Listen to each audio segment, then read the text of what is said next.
So all in all, pretty good victory for Zombie Sulla. Of course, one of the aspects of this game is that you gain loot when you win battles, which you can use to equip your various heroes, such as Sulla. Now, we have to move on to the Senate of Ibaracum.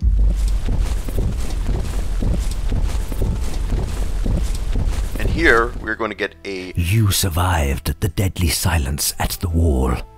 You came home and took back what belonged to you. However, that was only the beginning.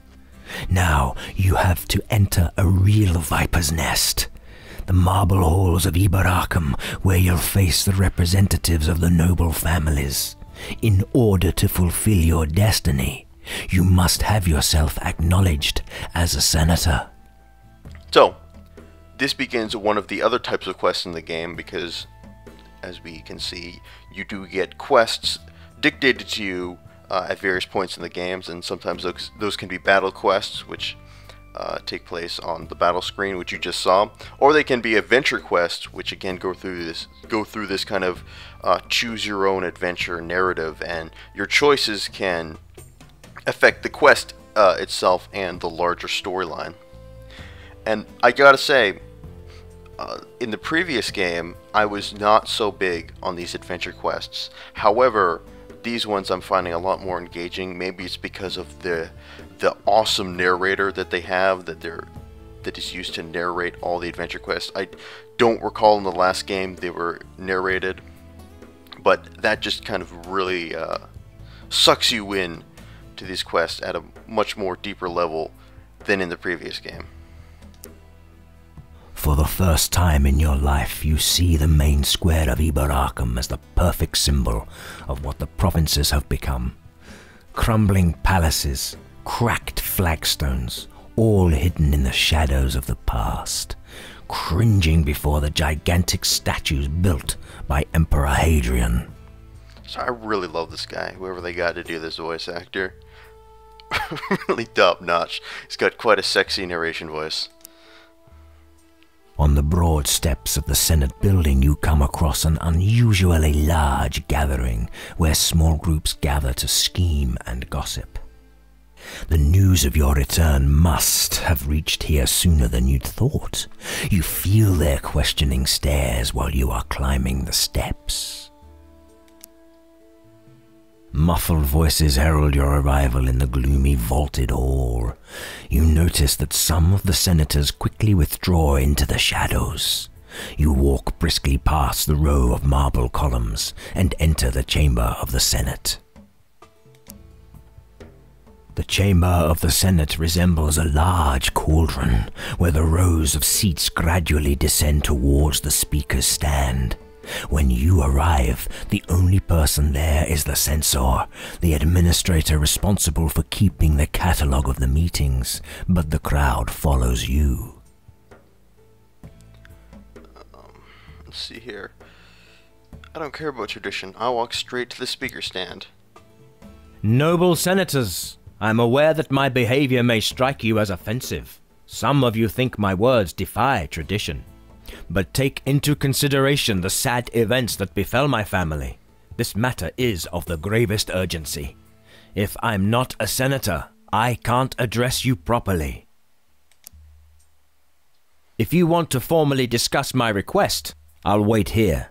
However, considering the urgency of the matter I intend to present before you, I'm willing to share my thoughts with you before the formal session. You pause and the hall is filled with an excited buzz. Cornelius, the head of the merchant family Severus, nods to the augur in his traditional robe with the blood-red stripes. The augur invokes the blessings of the gods on the assembly and opens the session.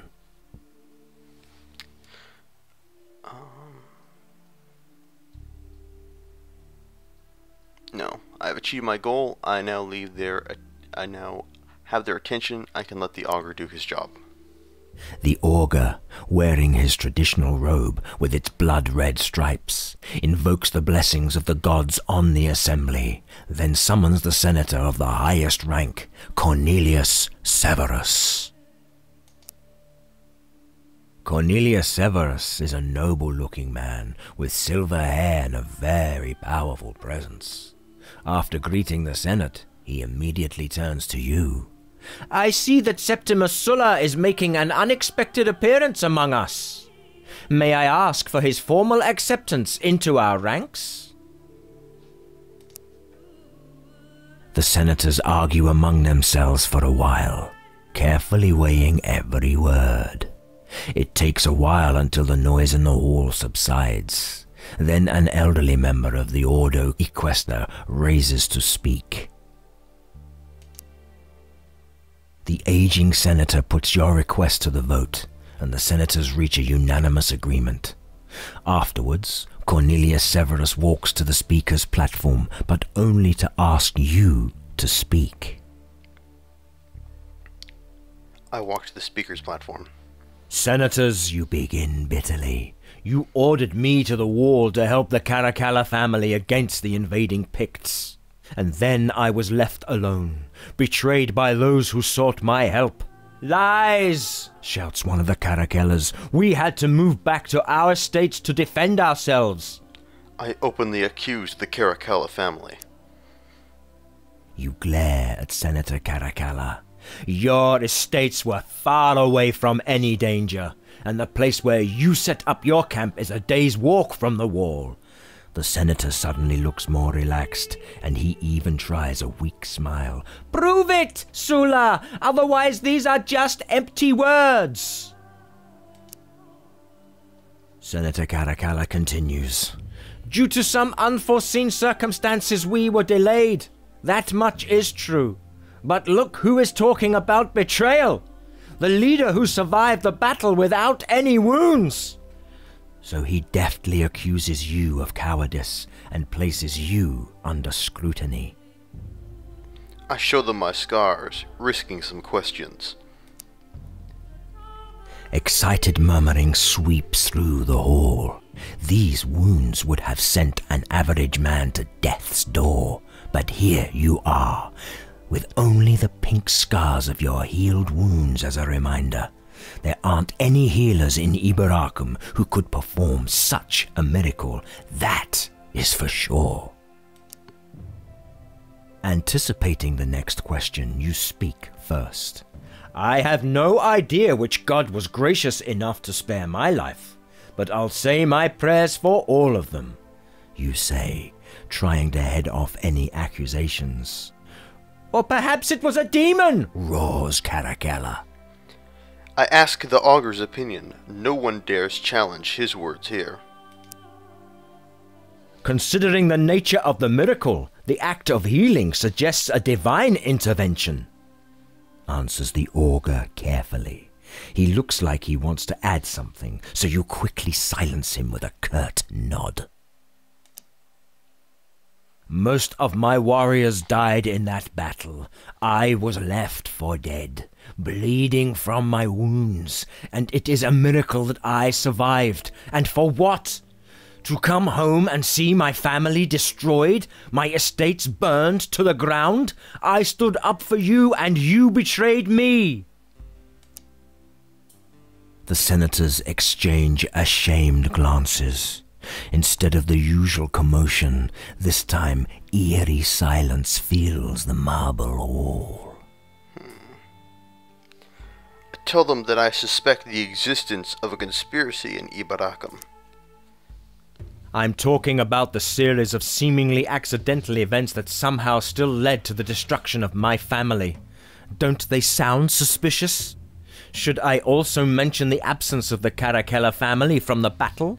Or the unknown soldiers who looted my lands? The senators can't contain their anger anymore. The noise quickly becomes deafening. These are only assumptions. We demand proof. However, you sense uncertainty in the air that is far from the angry disbelief that they display. Sow some more seeds of suspicion. I can't prove anything, and that's the beauty of it. The conspirators were clever, but you are mistaken if you believe that the destruction of my family will be the end of this.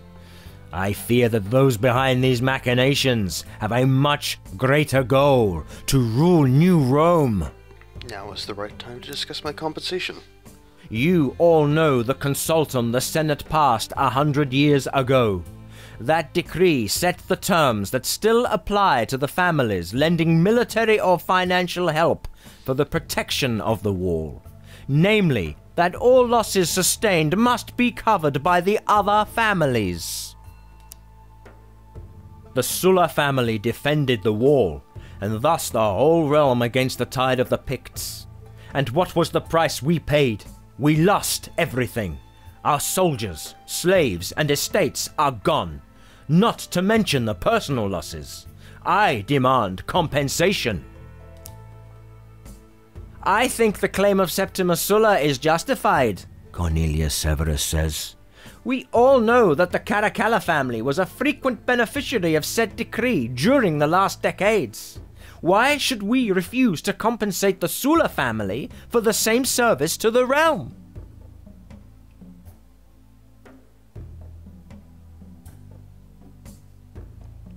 I let them discuss things, but I try to manipulate the direction of the debate.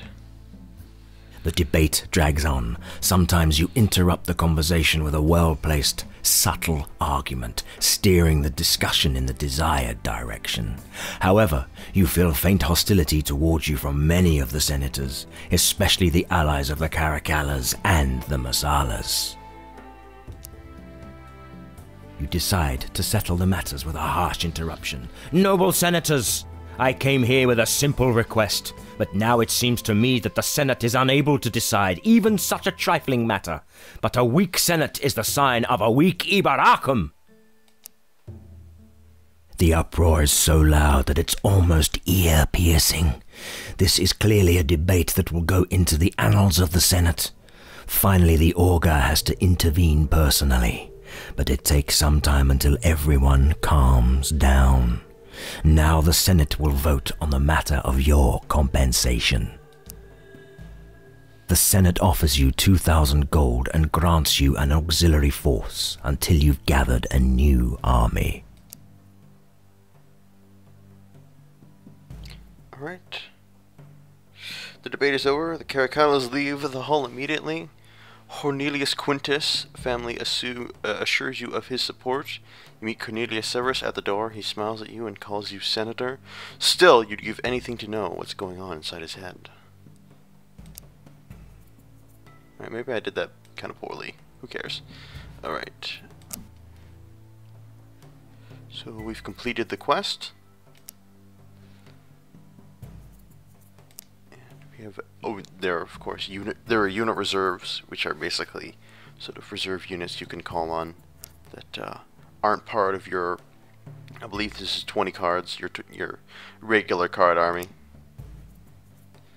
In any case, these are just, of course, showing what the various tabs on the side here do. It's nothing particularly important or interesting.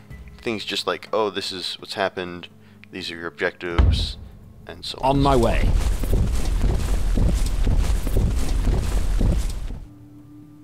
So here we go.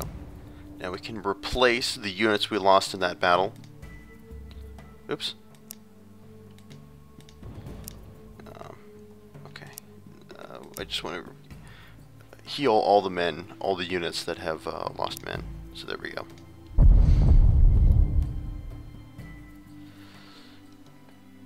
So finished our first objective, gained our first province.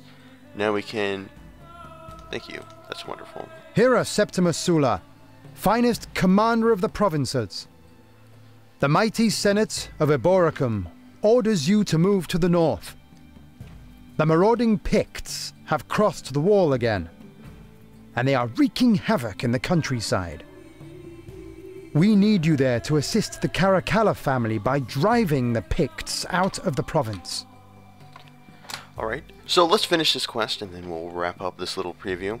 But now we have control over the area here. Right now this is northern